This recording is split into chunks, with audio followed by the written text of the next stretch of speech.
நடா புயல் எச்சரிக்கை விடுக்கப்பட்டிருந்தாலும் நாகையில் புயல் 5ஆம் எண் எச்சரிக்கை கூண்டு ஏற்றப்பட்டிருக்கிறது. அங்கிருக்கும் தற்போதைய சூழ்நிலை குறித்து நமது செய்தியாளர் லெனினிடம் கேட்கலாம். லெனின், நாகையில் 5ஆம் எண் எச்சரிக்கை கூண்டு ஏற்றப்பட்டிருக்கும் நிலையில தற்போதைய நிலை குறித்து விரிவாக பதிவு செய்யுங்க.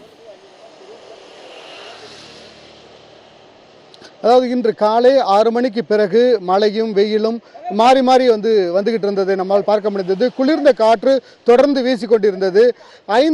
அந்த புயல் எச்சரிக்கைக்கான 5ஆம் கூண்டு ஏற்றப்பட்டதற்கு பிறகு கடும் மழை பெய்ய தொடங்கியது. அதற்கு பிறகு இந்த பகுதியில் இயல்பு வாழ்க்கை பாதிக்கப்பட்டுச்சு அப்படின்னு சொல்லலாம். இந்த சாலைகளில் மனித நடமாட்டம் என்பது சுத்தமாக குறைந்து விட்டது. வாகனங்களில் செல்பவர்கள் மட்டுமே இந்த பகுதியில் சென்றுகிட்டு இருக்காங்க. அதே போல கடலுக்கு கடந்த ஒரு வாரத்திற்கு முன்பாகவே மீன்பிடிக்க சென்றவர்கள் தங்களுடைய படகுகளோடு இந்த துறைமுகத்தை நோக்கி வருவதில் மிகுந்த சிரமம் ஏற்பட்டது. அதை இன்று காலை முதலே நம்மால் காண முடிந்தது. குறிப்பாக நாகப்பட்டினம் அந்த துறைமுகத்திற்குள் அந்த நுழைவாயிலுக்குள் படகுகளை செலுத்தி உள்ளே நுழைவதில் மிகுந்த சிரமம் இருந்தது. கடுமையான அலைகளுடைய சீற்றம் கடுமையாக இருந்ததால் அந்த அலைகளை கடந்து கொண்டு துறைமுகத்திற்குள் வருவதில்லை அந்த மீனவர்கள் மிகுந்த போராட்டத்தை நடத்திக்கிட்டு இருந்தாங்க. அப்படி 20க்கும் மேற்பட்ட படகுகள் இன்று காலை இந்த துறைமுகத்துக்குள்ள வந்தது.